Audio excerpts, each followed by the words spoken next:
Muy buenos días, buenas tardes o buenas noches.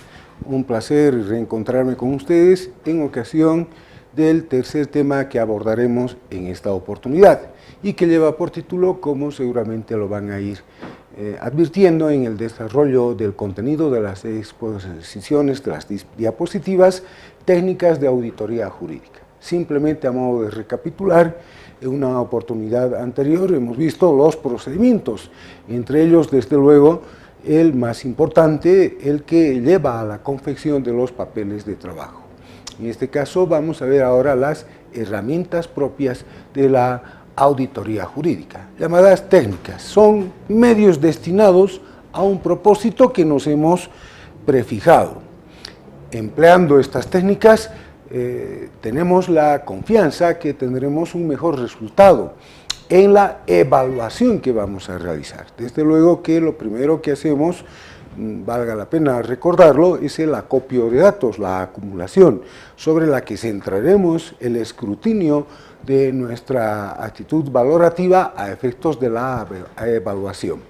Son herramientas neutras, entonces ello nos anticipa, ojalá pudiese ser siempre así, que nuestra evaluación será objetiva. Las técnicas en la auditoría jurídica son todas iguales, sea en la auditoría jurídica sustantiva, en la auditoría jurídica procesal o en la auditoría jurídica operacional.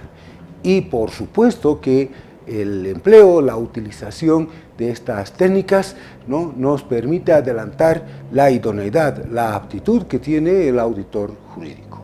Quizás no está de más reiterar algo que parece ser demasiado obvio. Si no se emplean técnicas y procedimientos, lógicamente, la carpeta de los papeles de trabajo ha de estar vacía. Y entonces, ¿cómo podríamos esperar que haya un informe que esté sustentado en el hallazgo de evidencias?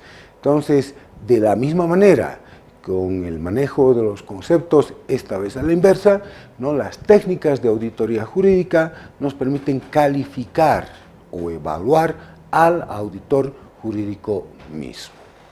La primera técnica exige, como se dice en la diapositiva, el conocimiento formal de la estructura del proceso, porque desde luego resultaría inconcebible que el auditor jurídico no conozca cuáles son las etapas, las eventuales y posibles contingencias en ese proceso que él va a evaluar, por si fuera poco. Es decir, no podríamos nosotros aventurar opinión alguna si no conocemos cuál es el desarrollo de los acontecimientos dentro de una determinada realidad. El proceso es una realidad virtual. Ni siquiera se podría calificar el desempeño de lo sustantivo, es decir, aquello que hace al contenido de los derechos, por eso son derechos subjetivos, puestos a debate, sea en sede jurisdiccional o cuyo reconocimiento se reclama en sede administrativa. Entonces, si ni siquiera se conoce la estructura, menos ha de poderse calificar el desempeño en la defensa del contenido de dichos derechos, la correcta invocación del derecho. Entonces, la primera de las técnicas a emplearse será la confección de un flujograma procesal.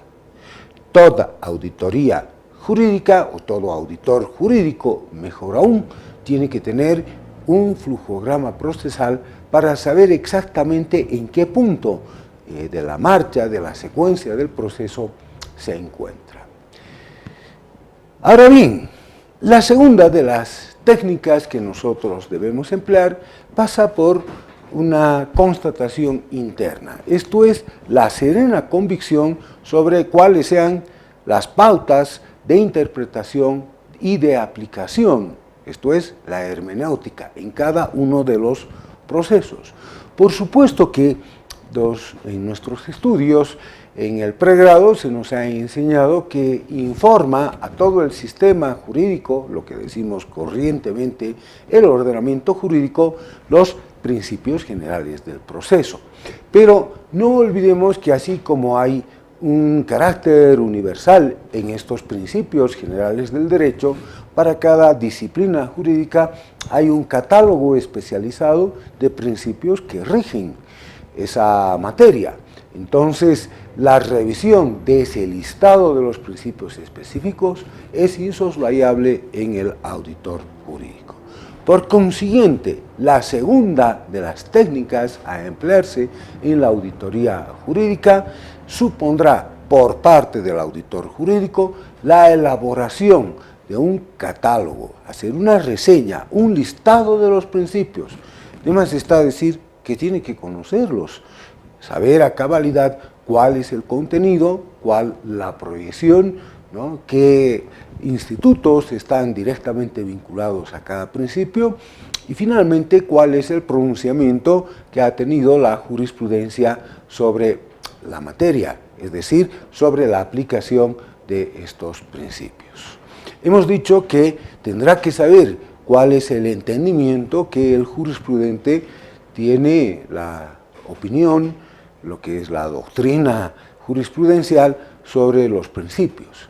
Esto nos lleva de la mano a la tercera de las técnicas en auditoría jurídica y que se refleja en una herramienta destinada justamente a conocer ese conocimiento, ese entendimiento mejorado sobre el alcance de aquellos institutos, ¿no?, que conforman, ¿no?, la disciplina jurídica que se está estudiando. Al fin y al cabo, ya lo dijo un gran abogado y juez norteamericano, el derecho es lo que los jueces dicen que es. Esta frase de Oliver Wendell Holmes nos viene muy a cuento porque la noción última de cuál deba ser el sentido, el entendimiento, el contenido prescriptivo que tienen esas disposiciones que leemos en nuestros códigos, en nuestras leyes, ¿no?, tiene su referente último y definitivo en lo que dicen los jueces, en lo que dice la jurisprudencia. Por ello es que será preciso que el auditor jurídico haga una revisión, tenga a la mano sus anales de jurisprudencia, esto es, aquellas elaboradas, aquellas sentencias más importantes, algunas de ellas incluso conforman un verdadero leading case, una guía, una pauta, ¿no?, sobre una determinada interpretación que ha de marcar inclusive, ¿no?, un camino a recorrer en la evolución jurídica. Por tanto, se deberán agregar a los papeles de trabajo en el apartado de las técnicas de auditoría jurídica las correspondientes fichas jurisprudenciales. Afortunadamente, nosotros tenemos facilidades que no se observan incluso en otros países porque el acceso a nuestra jurisprudencia es gratuito. En otros países hay que hacer pago de un fee de un determinado monto o una tasa, ¿no? Hoy por hoy todavía nosotros tenemos esa ventaja y consiguientemente no es necesario que el auditor haga una gran inversión en material bibliográfico, esto es, en libros de jurisprudencia. Ahora bien, en el ámbito del derecho administrativo, ya sabemos que defensa legal del Estado es esencialmente de derecho administrativo, dadas las particularidades que tiene esta rama del derecho, ¿no?, en la que cada emisión de voluntades de la administración tiene un contenido muy singular, es importante atender, ¿no?, al decurso en la evolución de cada una de estas manifestaciones de voluntad. Entonces, el recuento, la revisión, el advertir cuál es el sentido o la orientación que se sigue, ¿no?, en cada uno de estos actos administrativos en sede administrativa, es lo que se llama el precedente administrativo. Cosa distinta, por supuesto, a lo que es la jurisprudencia, la que es elaborada por nuestras más altas corporaciones judiciales. Entonces, en tratándose de un asunto de carácter administrativo, ¿no?, será deseable que el auditor jurídico pueda elaborar una línea de cuáles son los precedentes administrativos que sobre este tema se tienen presente. Verbigracia, en el ámbito procesal laboral, ya hace algunos años se sistematizaron estos precedentes, ¿no? Fallos que emitía en su momento el servicio civil.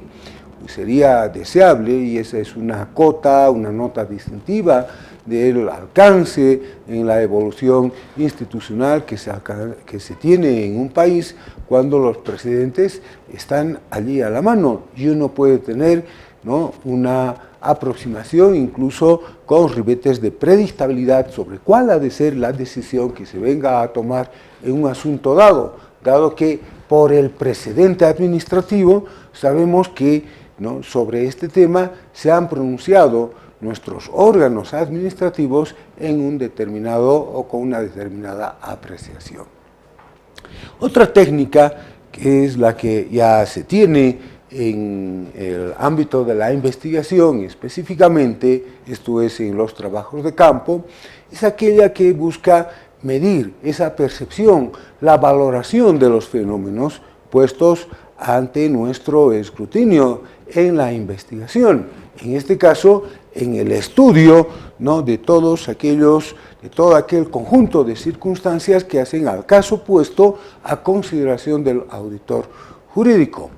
Entonces, la tarea de campo, ¿no?, se traducirá en cuestionarios, en entrevistas, estadísticas, muestreos, para poder alcanzar, ¿no?, estas percepciones, conocer cuál es la opinión que tienen las autoridades administrativas, ¿no?, a fin de evaluar, finalmente el auditor jurídico así lo hará, ¿no?, en una técnica reconocida universalmente, en la que además tendrá que consignar los datos, si por ejemplo es un muestreo del universo que ha sido consultado, en fin, los datos estadísticos. Tiene que aplicar entonces cada auditor jurídico para cada evaluación al menos 2 o 3 de estas técnicas. En tratándose de la auditoría operacional, en la que se va a medir el desempeño de la unidad jurídica en la administración de los recursos materiales o humanos, lógicamente que la entrevista con el director de esa unidad jurídica o con los mismos abogados para saber cuáles son sus especialidades o cuáles son sus inclinaciones, nos permite formar una idea de conjunto sobre las capacidades, sobre las aptitudes de dicha unidad jurídica. Entonces, estos cuestionarios, estos exámenes imprevistos, estas fotografías, ¿no?, son particularmente útiles y debieran emplearse regularmente para saber lo que decíamos hace un momento, ¿no?, el espectro humano de las cualidades que tiene una determinada repartición del ente administrativo que estamos auditando jurídicamente. Por eso es que la auditoría jurídica operacional, ¿no?, precisa, ¿no?, de estas técnicas.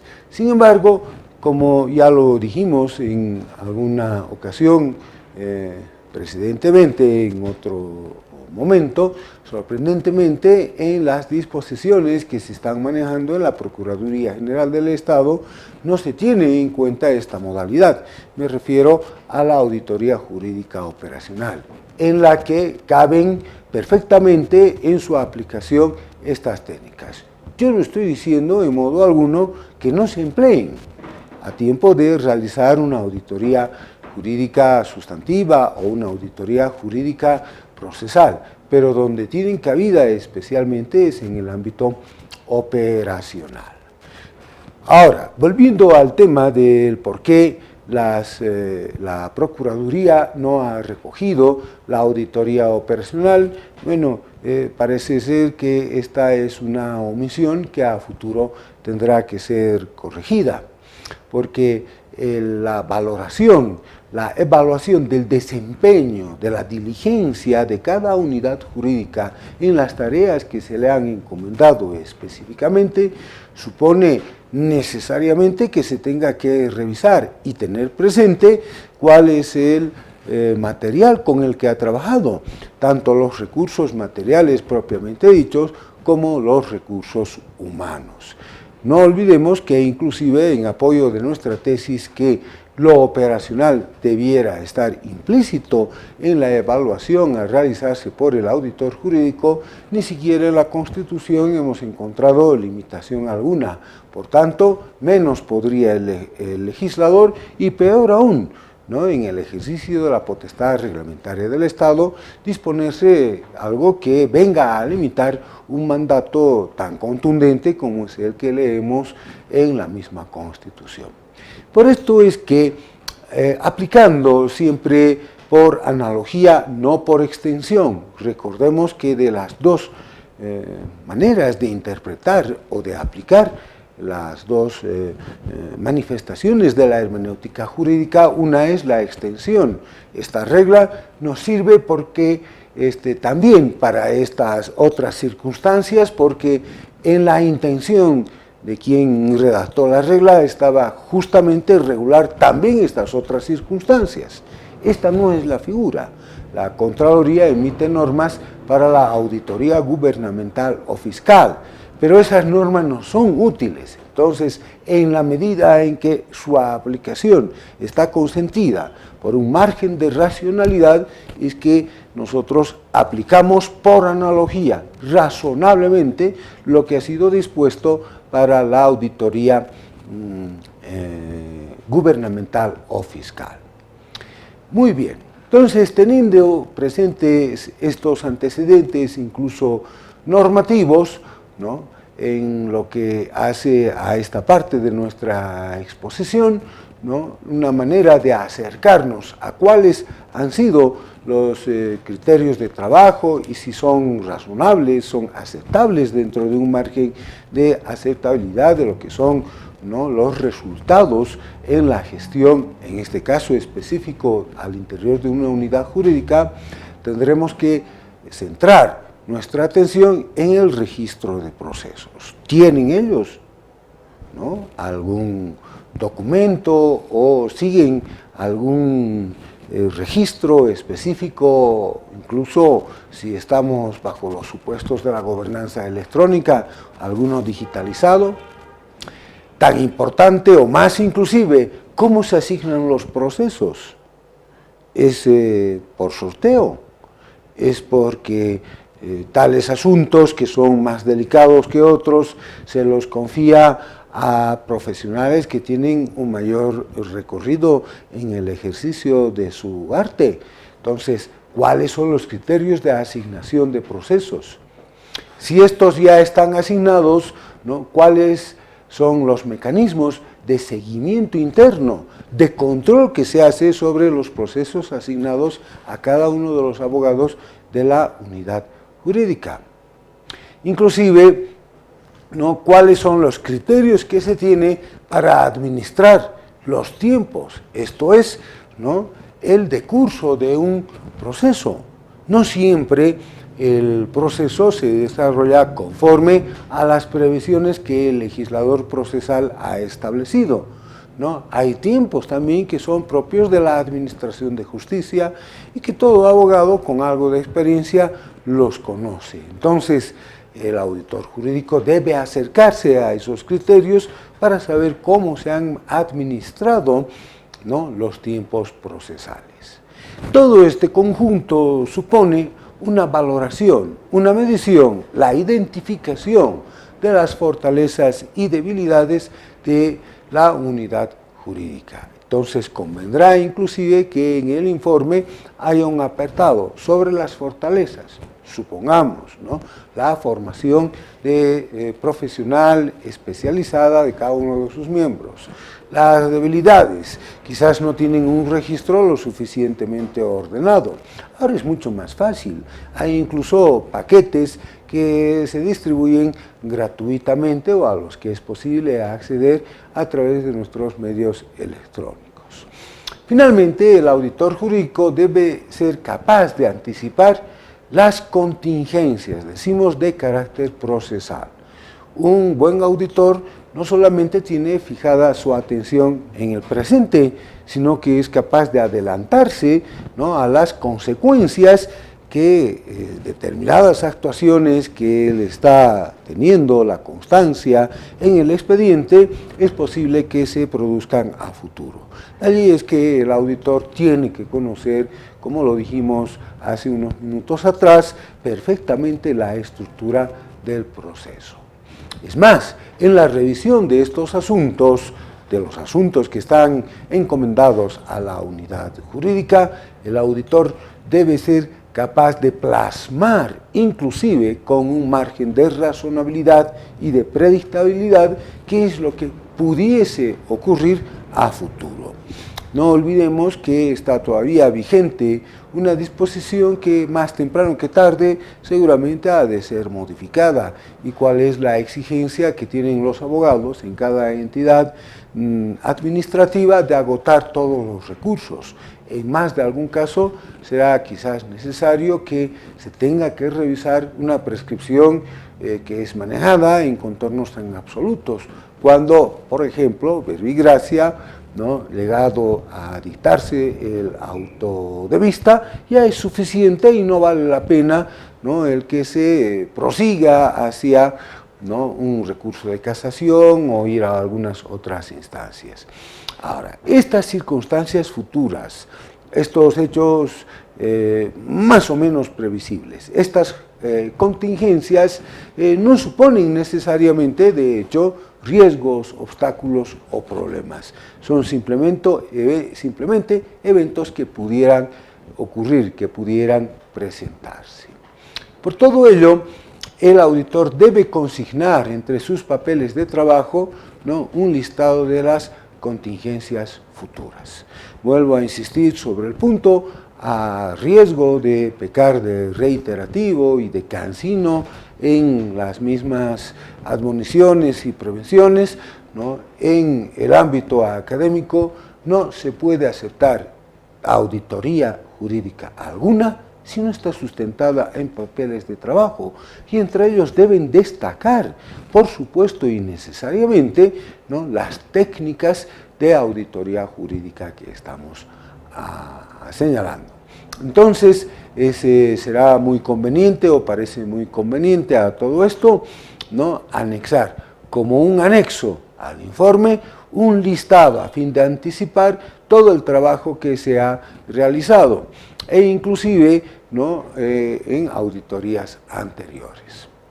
Y en lo que tenga que ser objeto de esta anticipación de contingencias, lo ponemos en las diapositivas, ¿no? El auditor jurídico, por ejemplo, tendría que anticipar que la adjudicación de un determinado bien o servicio a alguno de los ofertantes podría muy bien ser impugnado. No olvidemos que la impugnación en sede administrativa no abre el procedimiento administrativo, y el procedimiento administrativo es también materia de estudio y de análisis por un auditor jurídico. Y no acaba, por supuesto, con los pronunciamientos en sede administrativa, sino que eventualmente se puede llegar a la vía contencioso-administrativa. Ahora, dijimos eso en una otra oportunidad. Estas técnicas de auditoría no siempre están presentes, ¿no?, en la evaluación que hacen los funcionarios, abogados, ellos, por supuesto, de las distintas unidades jurídicas a lo largo y ancho de nuestro país. Entonces, esta constatación ha llevado a algunos a suponer, y es una convicción bastante más arraigada de lo que suele suponerse, que los informes de auditoría son más bien de carácter subjetivo. Esto es, aquellos que la Procuraduría General del Estado emite tienen un marcado carácter subjetivo. Descontando que en algún caso es posible que así ocurra, lo que no es visible no necesariamente significa que no existe. Por eso es que todo trabajo de auditoría debe contar con papeles de trabajo que puedan refrendar, acreditar, sustentar, más allá de toda duda razonable alguna, ¿no?, las afirmaciones o los acertos a los que ha llegado el auditor jurídico. En el diplomado, en la academia, en el ámbito de la enseñanza, en la universidad, sin embargo, a todos los participantes se les tiene que exigir que tengan el cuidado de apoyar siempre esas afirmaciones que han plasmado, han recogido en su informe final, ¿no?, en los papeles de trabajo. Y además aplicar todas las anteriores técnicas señaladas. Quizás convenga en esta parte recordar algunos conceptos, o por lo menos reforzar a título de conceptos complementarios para que tengamos cerrada el alcance de lo que debe entenderse por lo que son los intereses del Estado. Cuando nosotros leemos desde la Constitución a la ley, leemos el giro, la expresión intereses del Estado. Pero no advertimos muchas veces que esta es una noción o concepto técnico. El entendimiento cabal de este concepto, ¿no?, nos podrá ayudar a entender exactamente a qué nos referimos con los intereses del Estado. Para esto nos vamos a ayudar de una noción que se ha trabajado especialmente en el derecho administrativo y desde donde hemos exportado con muchísima fortuna, ¿no?, a otros ámbitos del derecho. La noción de derechos subjetivos, ese par dialéctico, e intereses legítimos ha sido recogida en el Código Procesal Civil, sin ir más lejos. Y la utilidad ha sido, por supuesto, mucho más que evidente.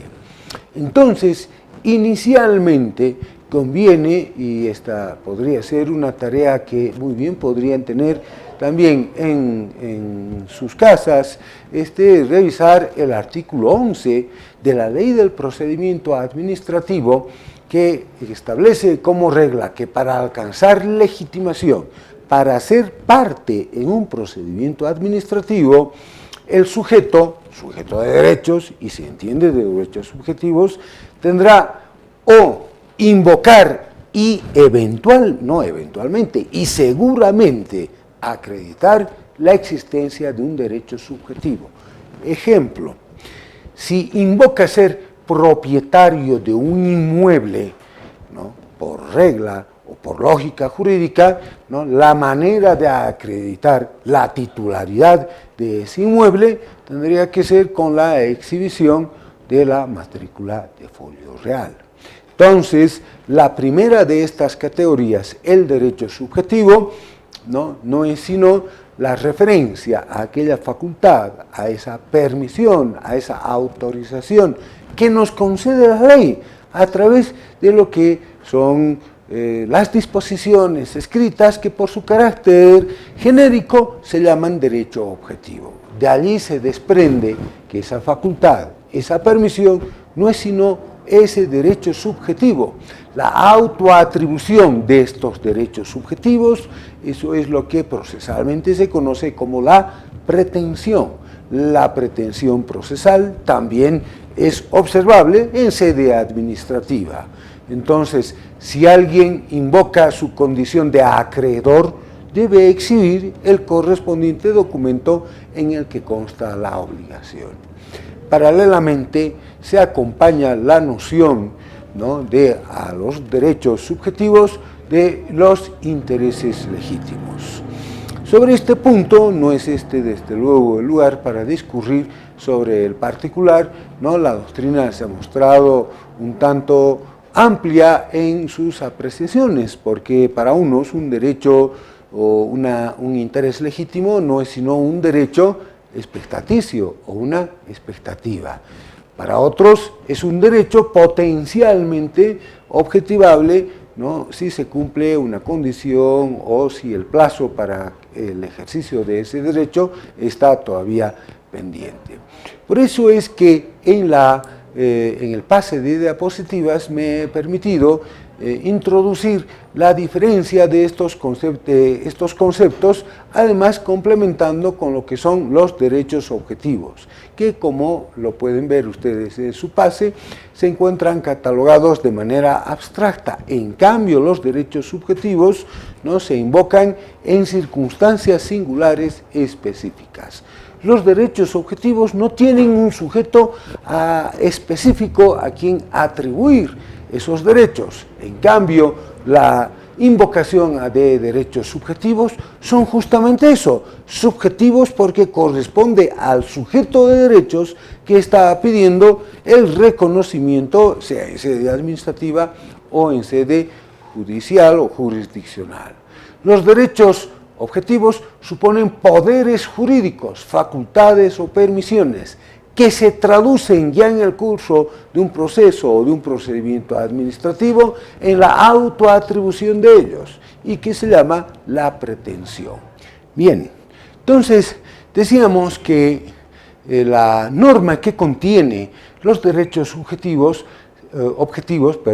se llama norma sustantiva o norma material o norma de fondo.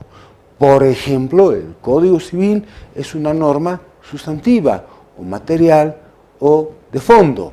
Sustantiva porque la sustancia de los derechos está recogida de manera positiva en las prescripciones que leemos cuando vamos revisando cada una de las disposiciones que dicho código contiene.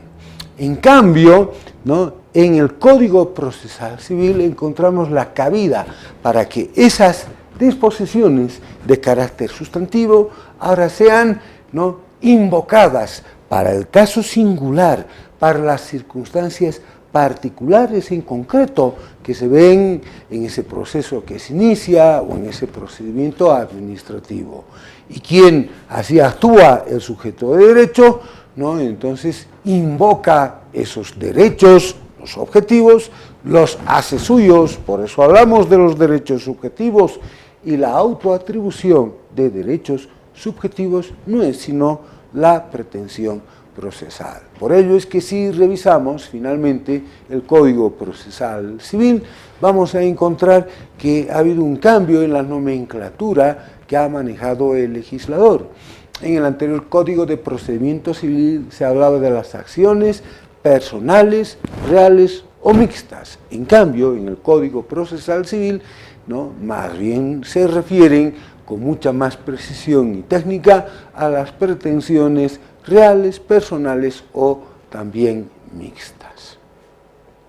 Ahora, existen varias clasificaciones de los derechos subjetivos, pero a nosotros nos interesan especialmente en consideración a su contenido patrimonial, una de ellas que distingue a los derechos subjetivos entre los derechos subjetivos reales, es decir, aquellos que traducen un poder jurídico sobre una cosa que, como está sujeta al beneficio o a beneficio de quien ejerce dicho poder, es un bien. Cosa es todo lo que existe. Los bienes son aquellos que nos reportan alguna utilidad o beneficio. Y son oponibles de manera absoluta porque todos los demás sujetos de derecho que están a mi alrededor, el universo en una sola palabra, deben de respetar dicho derecho subjetivo real. Así tenemos que el más completo de esos derechos subjetivos es el derecho subjetivo real de propiedad. En oposición a estos derechos subjetivos reales, tenemos los derechos subjetivos personales, que también son llamados obligacionales o derechos subjetivos creditorios o derechos subjetivos de crédito. Traducen un poder no absoluto, esta vez un poder relativo frente a otro sujeto de derechos, evidenciando esa relación jurídica que hemos estudiado en el derecho de obligaciones cuando estábamos en el segundo o en el tercer año, la situación jurídica en la que se encuentra el acreedor frente a su deudor. Y la obligación tiene un contenido que se espera se materialice en una conducta determinada. El contenido, a su vez, de dicha conducta es una prestación que, como ustedes muy bien saben, y abogados que son, puede consistir en un dar, un hacer o un no hacer. No hay una tercera categoría. Me dirán ustedes, pero en el código así se dice, dice mixtos. No, lo que sucede en el Código Civil y en el anterior Código de Procedimiento Civil, perdón, el Código Procesal Civil y en el anterior Código de Procedimiento Civil, no era sino la idea que en algunas circunstancias, por ejemplo en un proceso sucesorio, ¿no?, concurren ambas categorías, y a eso es a lo que el legislador le ha llamado mixto, pero no hay una categoría, ¿no?, que sea intermedia. Algunos autores dicen, en el ámbito del derecho civil, no es este el lugar para discutir sobre esto, que los derechos de autor, por ejemplo, podrían quizás concebirse como una categoría intermedia o mixta. Bien, ¿por qué es importante esto?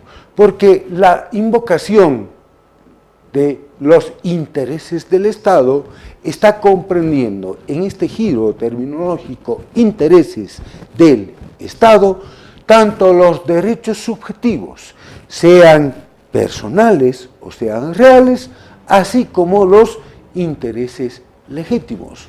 Entonces, son derechos subjetivos de carácter estatal, a los que sumamos los intereses legítimos. El conjunto de todos ellos es lo que conforma, ¿no?, los intereses del Estado. Por eso, un jubilado, y vean ustedes los ejemplos que tenemos en el pase de diapositiva, tiene frente al Estado un derecho subjetivo personal, porque es acreedor que periódicamente, al principio de cada mes, irá a cobrar una suma de dinero que el Estado mensualmente tiene, ¿no?, que satisfacer o tiene que hacerle pago. En cambio, el Estado, por ejemplo, tiene un derecho subjetivo real sobre los bienes de dominio público, el aeropuerto, las orillas de los ríos, llamados los aires del río o de un lago, las áreas de equipamiento municipal, las áreas de equipamiento social. Todos estos son bienes sobre los que el Estado ejerce un derecho subjetivo real. Ahora, otro ejemplo, cuando se ocasiona daño patrimonial al Estado, y eso lo saben y lo califican oportunamente nuestros auditores, nace a favor del Estado un derecho subjetivo personal o de crédito. Se debe resarcir entonces al Estado porque el Estado es acreedor por el daño que se le ha irrogado. Decíamos hace un momento que el interés legítimo ha sido denominado derecho expectaticio, o es un derecho embrionario, o es simplemente una expectativa. Sin embargo, aun cuando pudiese tener la idea que la ligereza de las circunstancias que rodean, ¿no?, a los intereses legítimos no son de mayor consideración, no obstante, debo recordarles que desde los albores mismos de la humanidad o de la ciencia del derecho, estas expectativas, los intereses legítimos, son tutelables por el derecho. Ejemplo, la promesa de donación, no puede ser, o sea, que no ha sido revocada, puede ser inscrita, mejor dicho, en el registro público del bien ofrecido, y la anotación que haga el eventual beneficiario impide la disposición de dicho bien. Por eso es que el donatario, es decir, aquel que ha de recibir, ¿no?, esa donación prometida, está a la espera de cumplirse esa condición suspensiva que ha nacido a su favor. No tiene el derecho, pero sí tiene una expectativa legítima. No tiene un derecho subjetivo real, mejor, sino que tiene una mera expectativa protegida por la ley y que se llama interés legítimo. Uno de los casos que yo al menos en clases suelo desarrollar y es en el que se evidencian los intereses legítimos, los tenemos en ocasión de la contratación administrativa. Supongamos que se ha llamado a una convocatoria y se han presentado 3 oferentes, A, B y C, que han adquirido el documento base de contratación. Mientras la licitación no se ha adjudicado, ninguno de ellos puede decir yo tengo derecho a percibir algo del Estado, a que se me pague un monto de dinero en concepto de anticipo. Supongamos que, cumplido el procedimiento, se ha adjudicado el bien o el servicio a B, para él o a C. Para él nace a su favor un derecho subjetivo personal, consistente en una obligación de hacer, inicialmente, que se le firme el contrato, ¿no? E inclusive, firmado el contrato, desde luego que se desencadenan, se despliegan todas las obligaciones allí previstas. Lo interesante del caso es que A y C, que no han sido favorecidos con la adjudicación, no tienen derecho subjetivo alguno. Alguno de ellos podría decir, quizás, que tiene derecho a que se le pague un monto por el bien o servicio que no se le ha adjudicado. La idea, ¿no?, es ridícula, es absurda, pero sin embargo, fijémonos que ambos, A y C, pueden impugnar. ¿Por qué impugnan la adjudicación? Se llama, ¿no?, el recurso de impugnación en materia de contratación. ¿Por qué le impugnan? ¿Porque tienen un derecho subjetivo? No, porque tienen un interés legítimo. Entonces, el auditor jurídico, ¿no?, debe tener la suficiente precisión cuando se aproxima a la noción de intereses del Estado para revisar cuál es la argumentación que ha esgrimido esa unidad jurídica. Por supuesto que el auditor jurídico no podrá y no podríamos exigirles a nuestros abogados, ¿no?, que se manejen con la solvencia conceptual necesaria con estas categorías, atentos a que suponen un mayor perfilamiento en el nivel profesional. A veces ni siquiera en los cursos de posgrado la idea queda muy clara, pero al menos tienen que aproximarse lo suficiente, de tal manera que la fuerza argumentativa, ¿no?, en la defensa de los intereses del Estado llegue al detalle específico de cuál es el alcance de esos derechos subjetivos, ¿no?, de titularidad estatal que han sido reclamados por la unidad jurídica, o aquellos intereses legítimos. Entonces, no olvidemos de aquí en más que derechos subjetivos más intereses, eso es lo que conforma los intereses del Estado. Entonces, ya hay una suerte de vía de aplicación. El auditor jurídico deberá revisar, decimos en el pase, si la invocación de los intereses del Estado ha permitido que estos derechos subjetivos de ejercicio estatal que se autoatribuye el Estado, hay una pretensión estatal, tienen suficiente fuerza argumentativa, es decir, han sido defendidos con éxito, o se ha formado convicción, o de todas maneras, ¿no?, las alegaciones tienen un sustento razonablemente destinado a formar la convicción necesaria en el juez. Los intereses legítimos que puede invocar también la defensa del Estado debieran estar, desde luego, suficientemente argumentados, formando convicción razonable en el juzgador o en la autoridad administrativa. Ya sabemos, ¿no?, nosotros reclamamos un derecho subjetivo o un interés legítimo. Los derechos subjetivos se acreditan documentalmente. En los intereses legítimos, nosotros, ¿no?, formamos convicción en la autoridad sobre la vigencia, la existencia, la vigencia o preeminencia de estos últimos. Muchísimas gracias por su atención y será hasta nuestro feliz reencuentro en una próxima ocasión.